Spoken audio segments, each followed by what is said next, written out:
Just waiting to see if some more people will show up. Got a couple people moving in on different platforms and Instagram. How's it going, Sunrise Books? Good to see you. Noticing a couple of my students coming in. Pretty cool. Thanks for coming. Pretty good singer just joined on Instagram.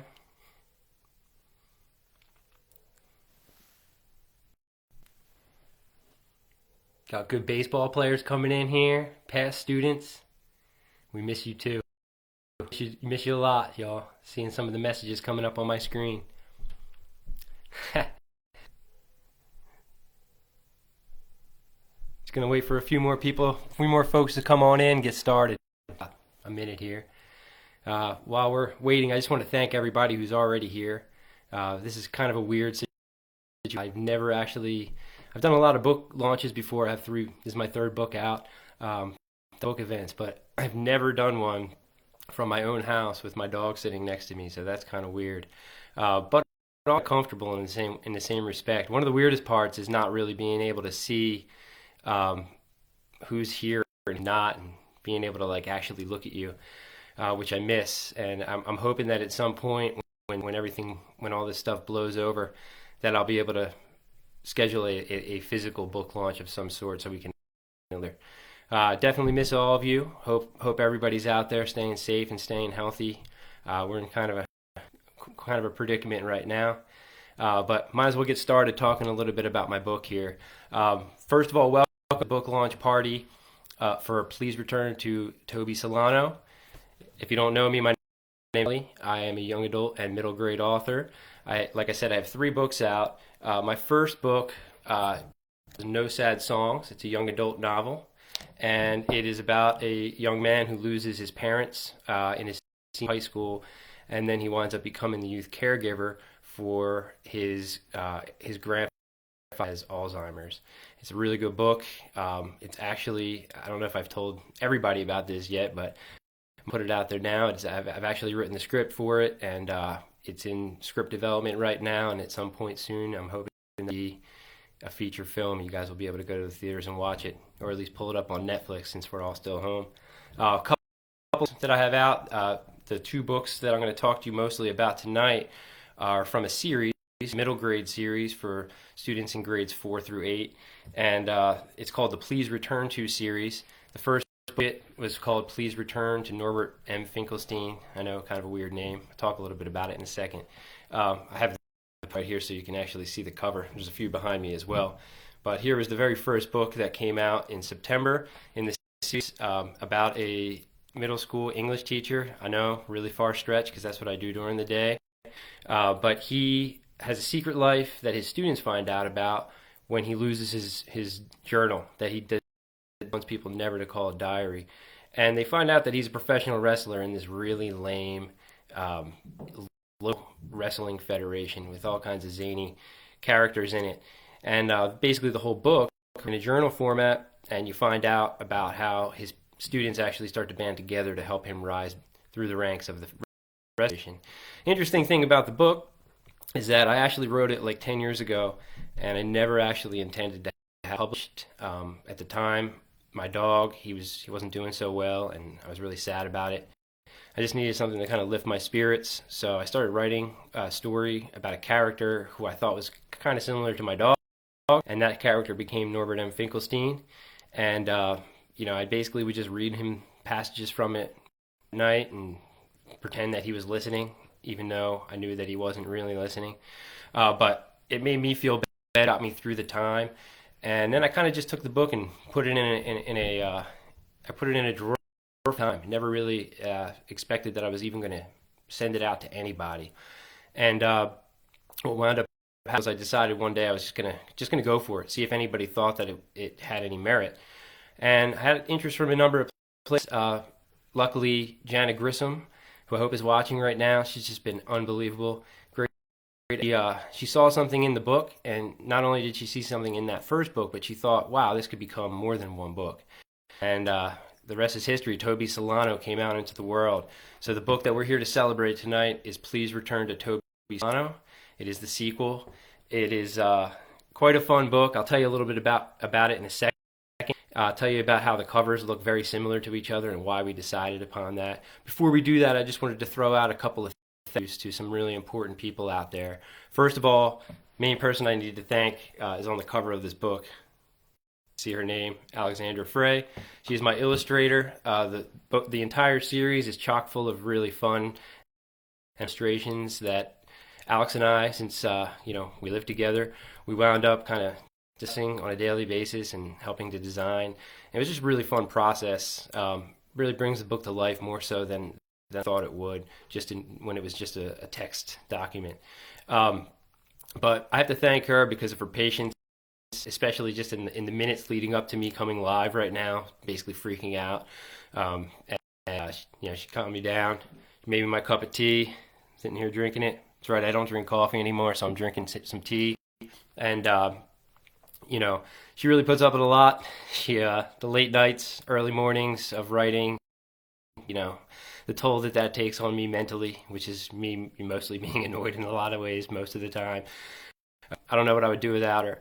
Also, I want to thank Intense Publications. They've just been excellent to me. They have a huge stable of writers. Please make sure you go to their website, intensepublications.com. So many good books for middle grade and young adult readers, and even below that level. You'll find something for everybody there. I have a shout out to John Wilson at Fish Out of Water Books. Hope he's watching right now. He is absolutely one of my saviors in life because he's the person who originally saw something in this book. And without that, I don't think I'd be sitting here right now in my house giving you a book launch. So I want to thank him. I also want to thank all of the indie bookstores out there who are banding together and to keep the literary world alive and our communities going strong and continuing to read even through this crisis. And one particular store that I want to really highlight is Sunrise Books here in my hometown, High Point, North Carolina. Just an excellent store. I don't know, if you're not from around here, you probably don't know this, but we had a pretty big Noble store here right in the middle of town, and about a month ago or so it closed down, and so that leaves us with one bookstore in the whole city, and that is Sunrise Books, and it's such an important establishment. I hope you all will go down there, get out, buy lots of books. Obviously don't go down there right now, but you can still order books online through the site. I left a link on my bio if you're on Instagram, so you can go directly to the site and order my books from that page. If you're on Facebook, you should be able to see the link directly in the post right here. But you can just go there if you want to get a copy of any of my books, but especially the book I'm talking about tonight. Please return to Toby Solano. On the order form at the bottom, there is a comments field. Just make note that you want it signed, and if you have any specific inscription instructions, leave them. Tomorrow and sign up some books, and we'll have them heading out your way. So to get back to the book that we're here to celebrate, please return to Toby Solano. One of the first things I mentioned a few seconds ago is that the covers of the two books in this series are very similar to each other. I think my father called me up the other day, and he said he was trying to order the book and he couldn't figure out. He's like, I already got it. And I had to explain to him that the reason for this cover looking so similar is actually intentional. The book itself, reading the series, you find out pretty quickly that the book itself is the journal that was lost, missing journal that was lost in the first book in the series that you're currently holding in your hands and you're reading along with the narrators. The narrator in the first book was Norbert Finkelstein, an adult, and I thought that was kind of interesting. I wanted to make an adult narrator, and you don't see a lot of that in middle grade books, but I decided to do it, and I thought that it was a really good choice because the book itself goes into bullying, issues of how to end bullying, and one thing I wanted young readers out there to realize is that even adults have these problems in their life, that we face our own bullies. Sometimes we allow people to be bullies to us, but I wanted young people to see that in the adult world and to see how kids and adults can kind of band together to kind of end bullying. Then I decided when I was going to go on to the next book that I would make this a new narrator. In fact, the very the very last chapter in Please Return to Norbert Finkelstein is the first chapter of Please Return to Toby Solano, in which you find out that he's the person who found the journal himself. And you also find out that Toby Solano is a new kid in town. He's just moved to this fictional town that I made up named Mapleton, which is your Everytown, USA. And he's trying to fit in. And you find out that the reason why he moved is because he got kicked out of his school. And he got kicked out of his school at one point in his life. He was a bully.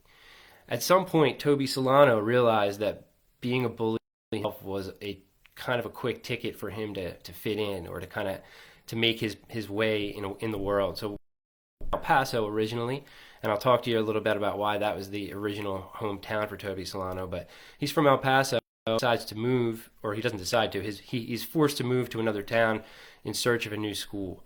And a few different things happen to him as well, one of which is that his father, who is a professional wrestler who had been injured, has had his career kind of taken away from him. He's decided to go off in search of a new trainer, so they kind of make a comeback. And basically this creates a situation where Toby Solano's family gets kind of broken up. He ends up in Mapleton, he hates it there, and one of the things that he finds right away is this journal that happens to be Norbert Emmons. And little does he know that all the characters that he's reading about on the pages are his future classmates. And where you pick the story up is right around the first day of school, when he winds up going back to school. He winds up coming in the middle of the school year. And at that point, he absolutely hates everything about Mapleton. He hates his teacher, who he reads about. Solano is a pretty big wrestling aficionado of him in his own right. He has no respect for Norbert M. Finkelstein and his lame character, or his lame wrestling identity, the Mortician, which he talks about quite often.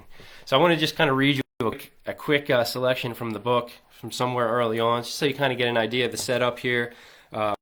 Takes place, a little bit about Toby's main problems, how he has a little bit of a chip. Entry is the second entry, which starts on Sunday, January 13th, because like I said, Toby becomes a new school midway through the school year. Sunday, January 13th. My God, is there a thing about Mapleton that isn't terrible? First, I get slapped upside the head by its people, then by its food, and now by its weather. Even Mother Nature's kind of lame here. It's always cold, or dreary, or both. It's nothing like El Paso, where the sun can melt a lizard fast to a rock before noon, and where the streets smell like eucalyptus and cactus.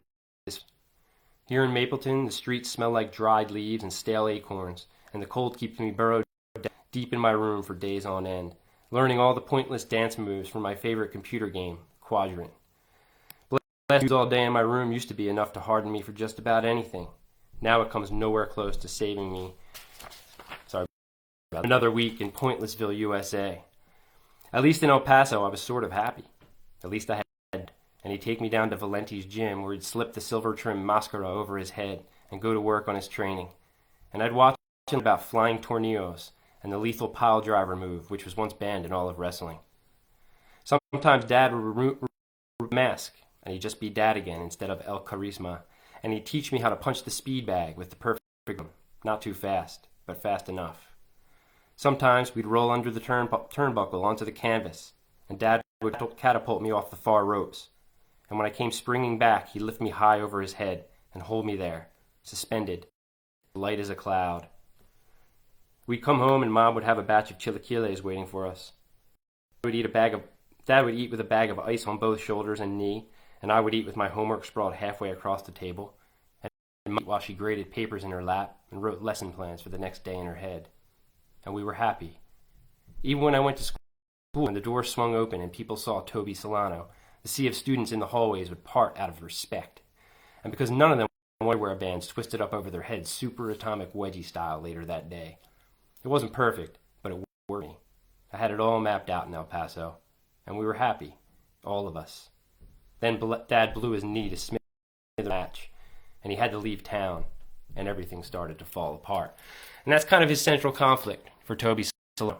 His family's been kind of ripped apart, some of it by his own doing, some of it by bad luck, and he winds up in a new town, surrounded by a bunch of new people that he doesn't really understand, and he doesn't necessarily to, and he's now set on a course to try to make a place in the world for himself. And I think that's really what this book is really about. And I'll get back to it in a second, but I want to mention a couple things here. For those people, I see some people that are just coming into the part here, and I just want to let you know what you're watching. Again, I'm young adult and middle grade author Frank Morelli, and you're here at my launch for Please Return to Toby Solano, second book in the Please Return to series for middle grade readers. Once again, there's a link in the bio. If you're on Instagram, there's a link on the actual post on Facebook. You want to order the book through Sunrise Books in High Point, and if you do, you can get a signed copy. Make sure that you leave in the comments field signed and your inscription instructions. And speaking of signed copies, I want to stop right now and announce a quick giveaway. I have a couple extra copies sitting around. I would love to gift them to somebody out there, hopefully a middle grader who's really interested in reading journal-style novels, wrestling, books about, or stopping bullying. I'd love to get a book out to you.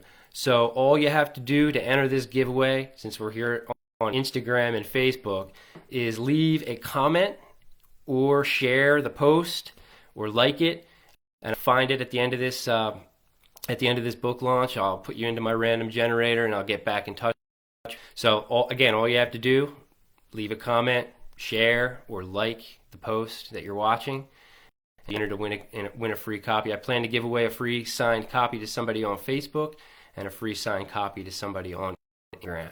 Also, just wanted to mention at the very end of this book launch party, which is probably about another, 4 years, I'd love to answer as many questions as possible.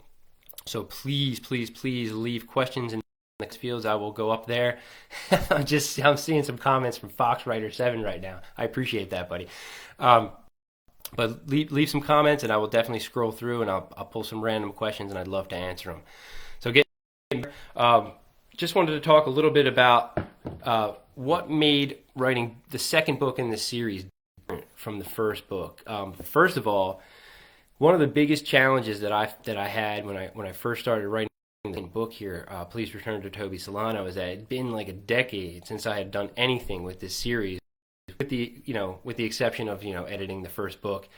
But I hadn't created any new characters. I hadn't really put any thought into what the story arc might look like if I continued it. In fact, like I said, I never intended to even have this out there. So it took a lot of work to go back and figure out how I was going to make this story kind of arc out, what kind of character I wanted to use. And one of the biggest difficulties was figuring out, who was it that actually found this journal. And in fact, I finished writing the last chapter of Please Return to Norbert M. Finkelstein pretty close to the publication in September, and it was an added-on chapter.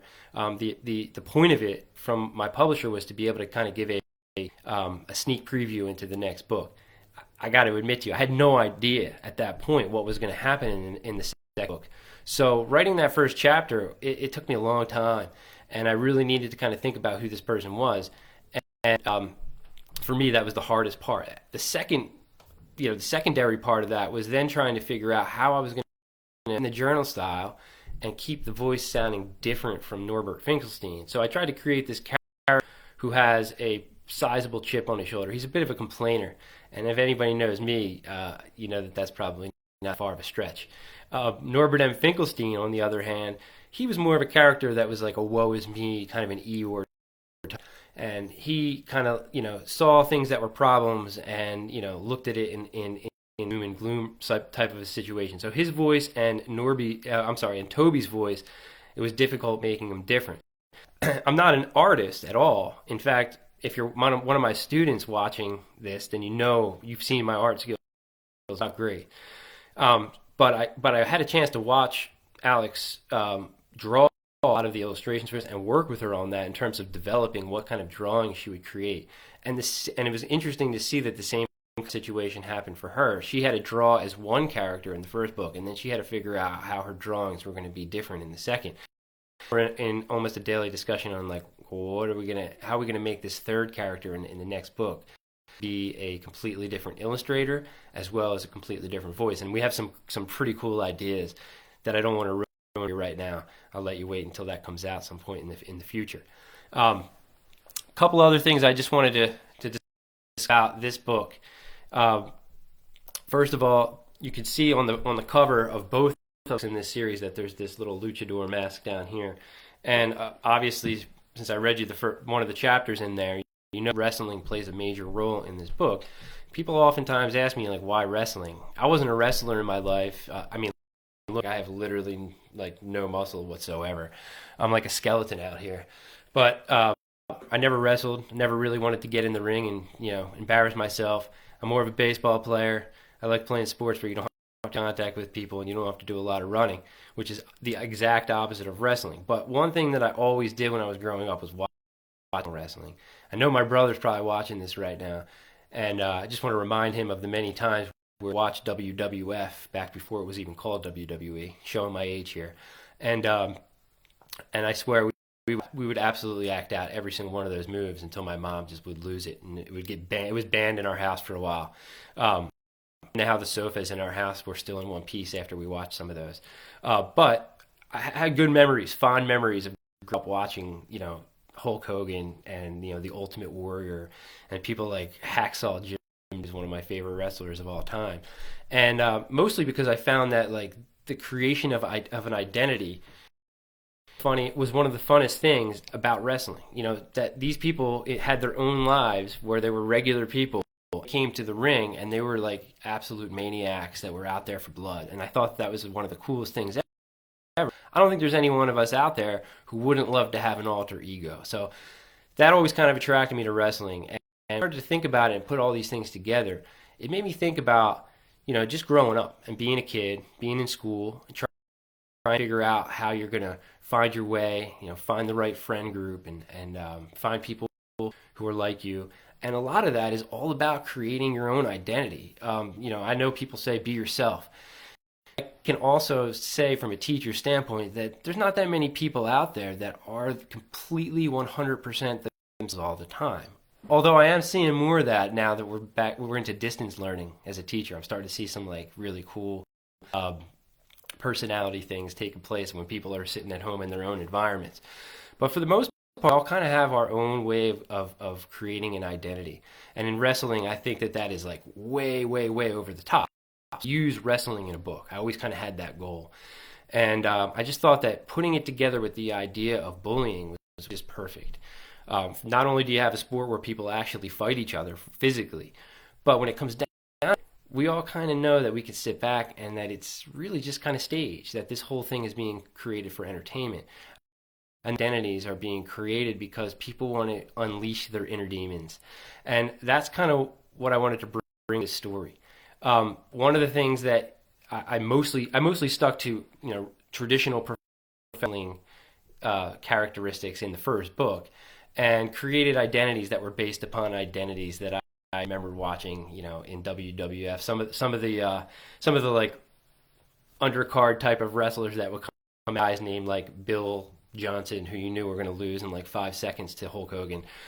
Some of those guys that I formed characters out of in the first book. But in the second book, I wanted to kind of take a different direction, because another form of wrestling that's always kind of caught my attention is lucha libre wrestling. That is traditional Mexican wrestling.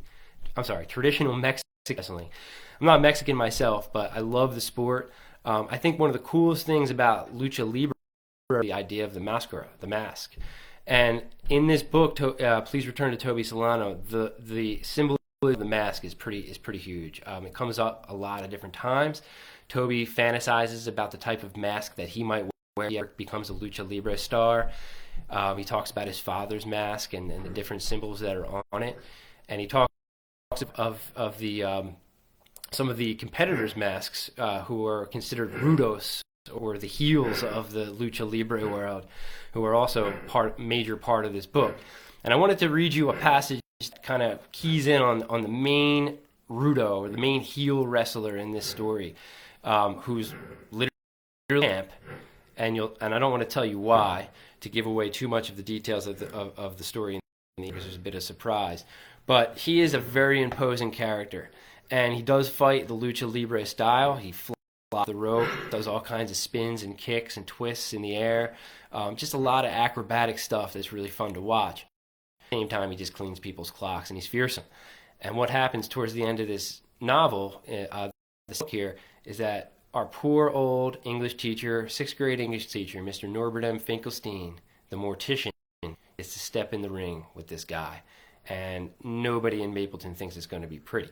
So let me read you a little bit about. The champ stood at center ring.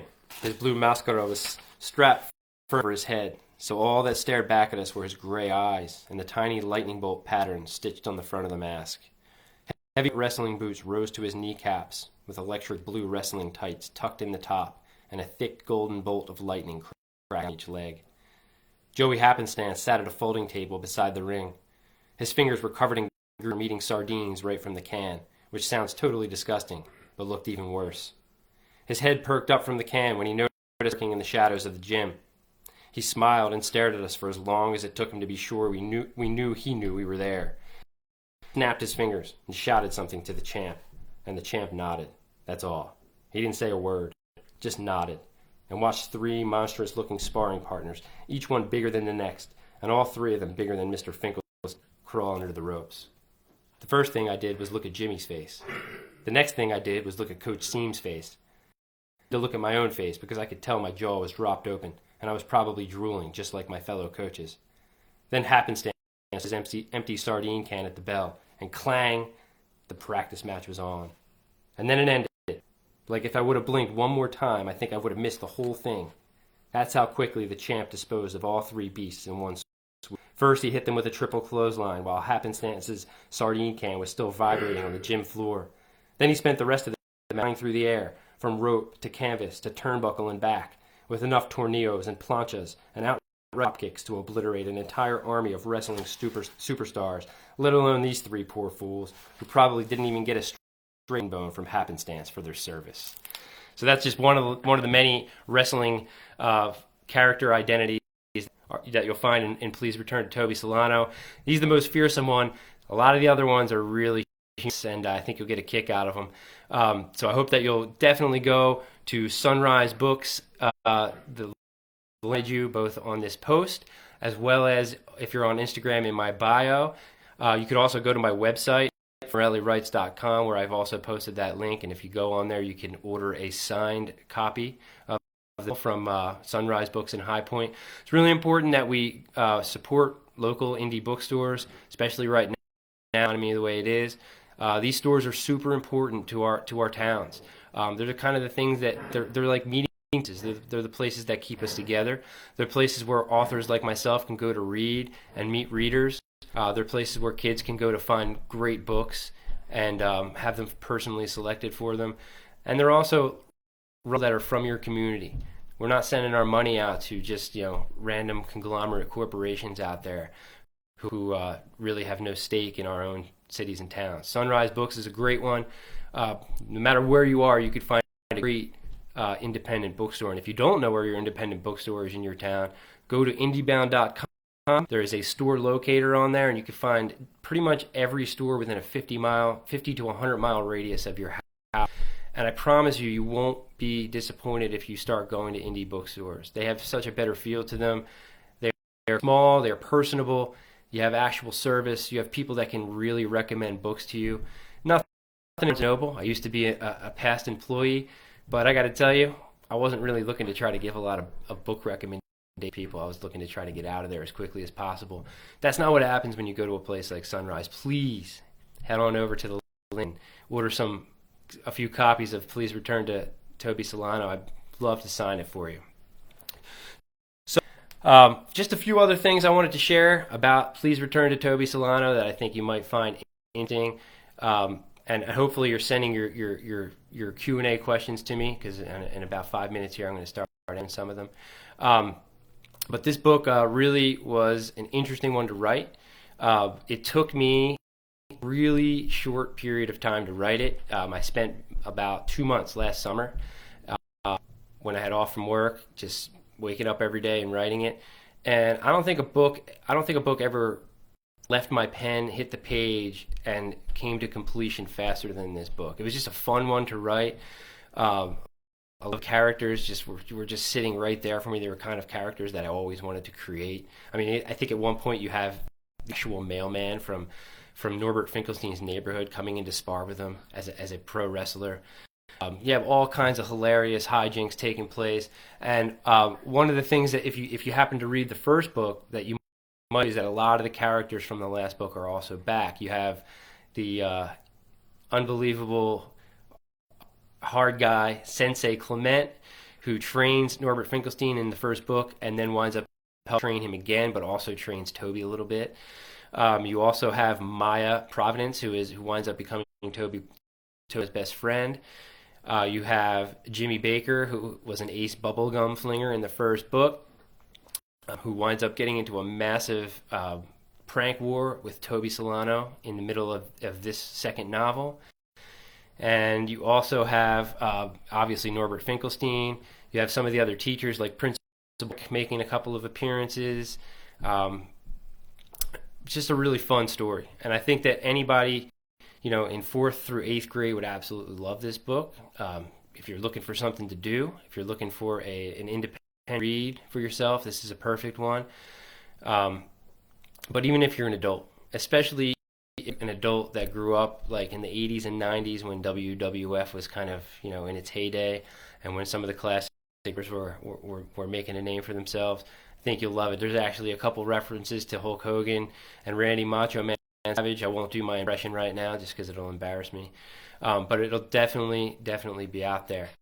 Let me grab a couple of questions from some people. I'll grab one right now from Instagram here. Maddie White, author.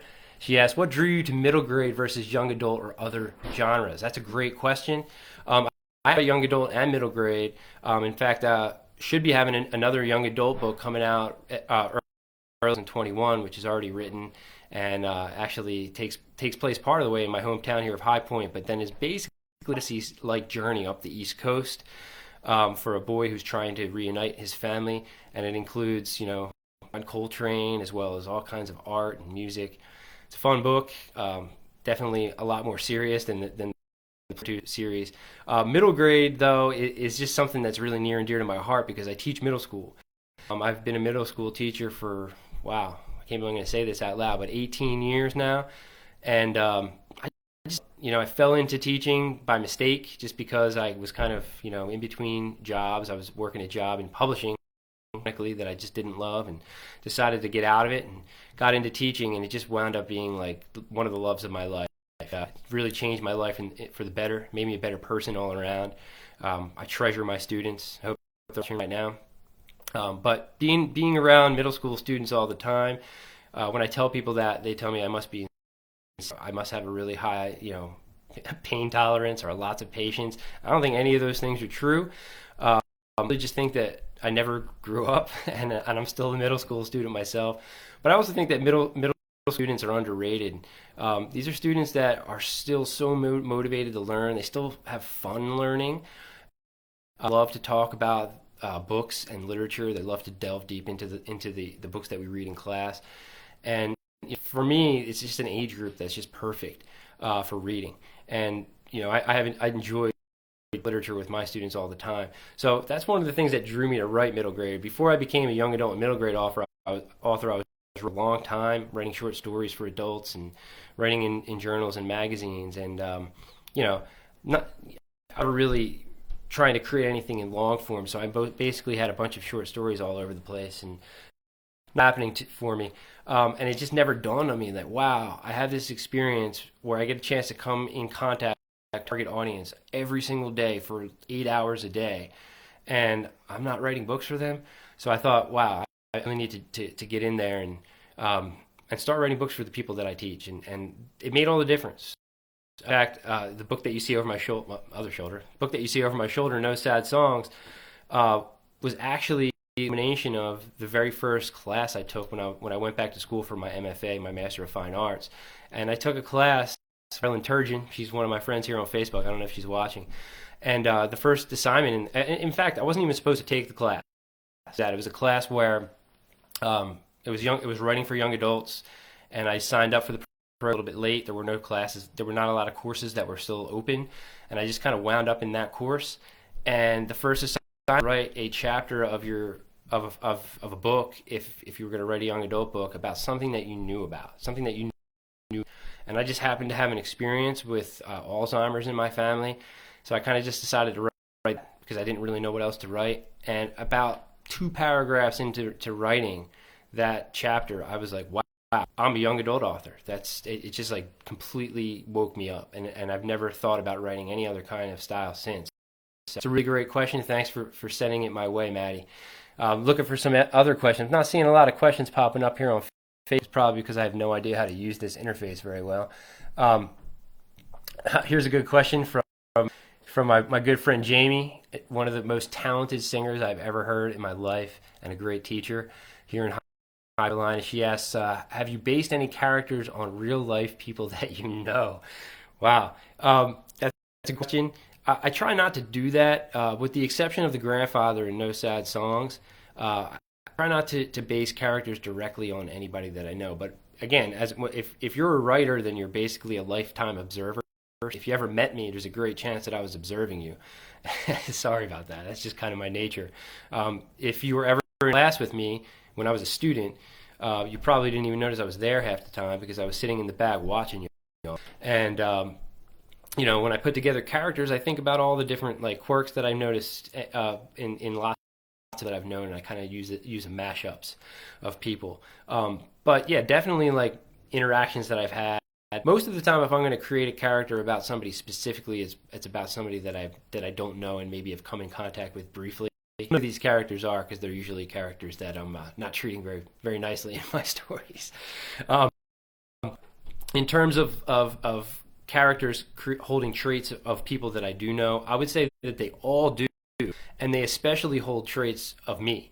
And a lot of the traits in my characters that are negative traits are unfortunately negative traits that I find in myself that I kind of try to disperse around and see how they play out in different characters. Excellent question. Here's another question from Kimmer02 on Instagram. You write a book, are you already thinking of the next book to connect the series? That's a great question. I talked about that a little bit earlier, about how I wrote the first book in this series 10 years ago, and I never intended to even publish that, let alone turn it into a series. It made writing this book a challenge. Ideally, when you're going to write a book that's a part of a series, planning on writing an entire series, you should game out the entire story arc, the entire series story arc, start to finish, so you know how each book is going to come together. I missed the boat on that because I wrote the first book in this series before I knew that I was ever going to do this, so it did make it a challenge. But yeah, I don't usually write books that are series. I'm really more into writing standalone books. And all of my young adult novels, I have one out right now. I have 2 other ones that are in the process, and they're all standalone books. And I really like writing books, mostly just because I love reading standalone books. I love coming to the end of a book and it's just over, and I can sit there and think of it, for days or weeks on end instead of going on to another part of the story. So that's one of the reasons I like to write standalone. And I really got into writing this series, and once I created the story arc, the second book was going to work. Yeah, I kind of already have the third one, and if there's a fourth one, already in mind and already kind of gamed out. So that's another awesome question. Thanks a lot, Kimmer02. Seeing if there's any more out there. From FOW Books, that's my publisher in Michigan, Ann Arbor, my John Wilson, thanks for the question. Yes, how many return to books do you envision writing? I don't know. You'd have to get in touch with Janet Grissom and answer that question. Currently, there are 3 books that are under my contract, so this is the second one out, so there's one more, and we'll see how they do, and if there's interest for another one, 20 more if possible. That's the dream, right? But at this point, there's only one more planned in the future. There's not a release date yet. In fact, it's not even written at this point, so on the shelves. But definitely look for this book. Not on the shelves, because I guarantee you're not going to be able to go to a bookstore anytime soon, but look for it on the virtual shelves, especially at Sunrise Books in High Point, because they can get you signed copies. The link is in my bio on Instagram. It's also on the post for Facebook. I find it all over the place, but definitely on my website, frankmorellywrites.com. Let's see if we have any more questions in here. Oh, we got one of my past students saying hey from Canada, I think. That's pretty awesome. Thanks so much for stopping by. You're so great. Oh, this is so cool. One of my favorite fans out there. Lydia, I'm gonna mention you by name. I won't say your last name, but Lydia, third grader. She says that Maya is her favorite character. It's awesome. Let me show you a picture in here of Maya. She's in this book. You probably have seen it posted on. I use this picture quite often when I post things because I just love this illustration because there's so many details in it. Um, it was pretty fun watching Alex draw this one, and I wish you could see the original. I wish I had the original in front of me. Let me put this right up to the screen here. Here you can see it on Facebook and Instagram. There is Maya Providence. Wow, I'm under the book on Facebook, but that is her. Um, it's a really cool illustration. Shows you how she kind of sees the world through four eyes, I guess, through her glasses. But she is my favorite character too. I'm so glad that you said that. She is one of the heroes of the second book. So I hope that you'll have a chance to read it, and I hope that you enjoy how much of a difference she winds up making in Toby Solano's life. Without her, I don't think he would have been able to solve the little predicament he winds up getting in later in the book. See if there are any more to answer before we call it a day here. So many people. Oh, that's so cool. People who grew up steps away from Sunrise in High Point mentioning in.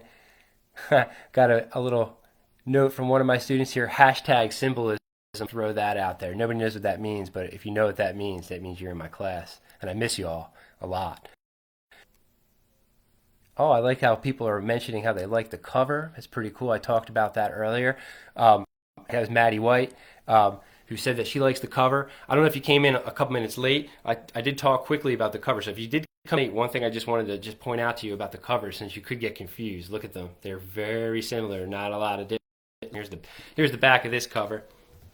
Let me show you the back of this one. Not a lot different. Not a lot different. But again, that was an intentional decision, and part of that decision was about trying to make this book feel the reader like an artifact, like they were actually carrying the book around that Toby Solano finds, the missing Norbert M. Finkelstein misplaces, and he's very sad about that and worried. So we keep this book as closely resembling the first one as possible because it is a marble copybook. But you can also see that some wear and tear occurred up here. You can see that there is a cricket on there. If you read the book, you'll figure out why. You can see that Toby's scribbled out Norby Finkelstein's name, person that he doesn't really love, and he has pasted his own name above. And you can see that his name tag goes on the back, his wrestling identity that he hopes he has at some point in life. El Machina, the machine. Any other questions out there? Let's see before I go. Oh, hey, Scarlett, my next door neighbor, Scarlett, one of my favorite people on earth. She is out there.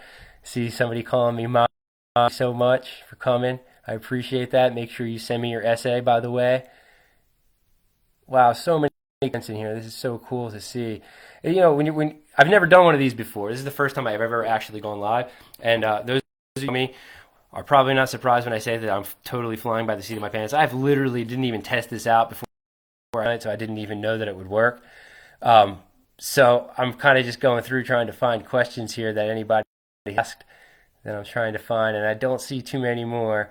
But I will love if anybody has any other. Oh my goodness, there's so many. If anybody has any questions that they wind up thinking of after this event is over, you feel free to send me messages through DM or PM on Instagram or Facebook.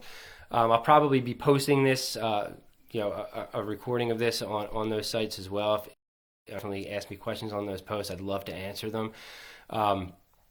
And hopefully at some point in the near future, we get past this whole coronavirus situation, we'll be able to actually see each other in person. I miss you all. It's been hard for me as much as I am a lot of people will tell you that I've been practicing social distancing for the past like 20 years, which isn't that far from the truth. I'm a very, solitary person. That's one of the reasons why I'm here. But I will say that this has even been hard for me. I love to get in front of my class and talk to my students, and now I'm kind of reduced to, sending them messages through different apps and things like that. I look forward to being able to actually do a session like this with my class in the near future. So just want to just throw a couple more things out there before I head out here. And just remind you, if you'd like to order the book, you can continue. You don't have to, it doesn't have to be during this actual broadcast here. You can at any point find on my bio on Instagram or on this post for Sunrise Books.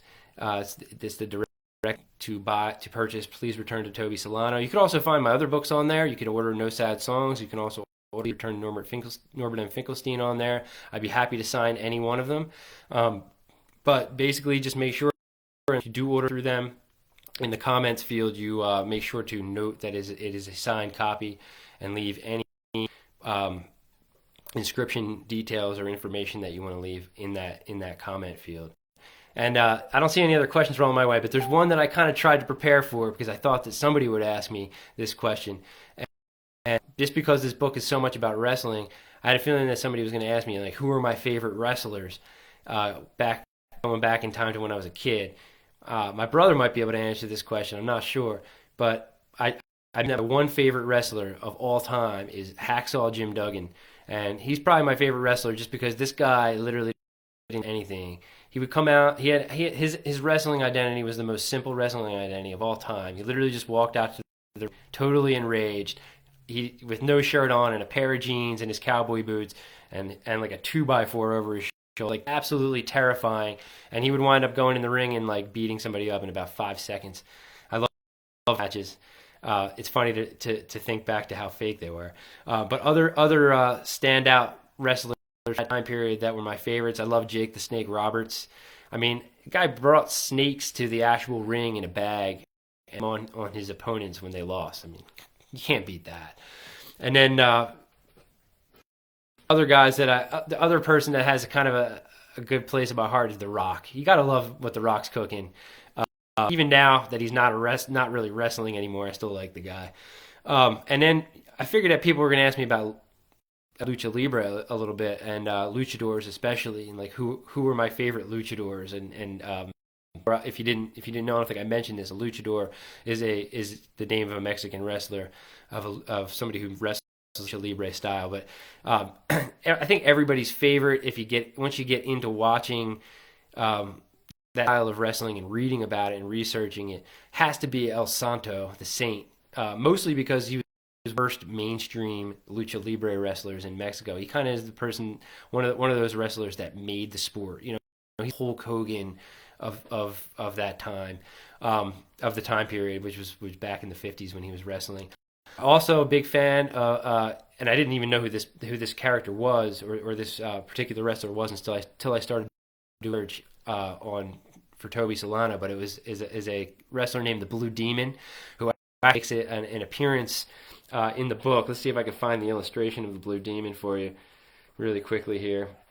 Just to tell you a little bit about the Blue Demon, just was a kind of a short guy, but he had really big hands, and he wound up with El Manitas, which was the huge-handed one.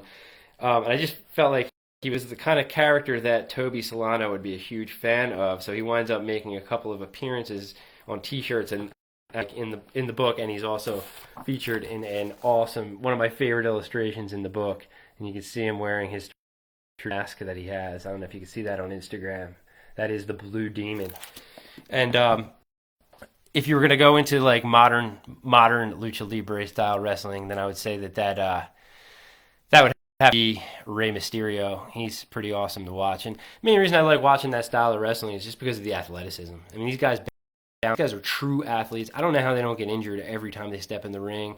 I also don't know how they don't injure each other in doing these things, but it's kind of fun to watch.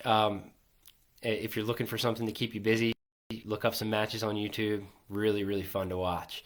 Just let me just check to see if there are any extra questions here as we close.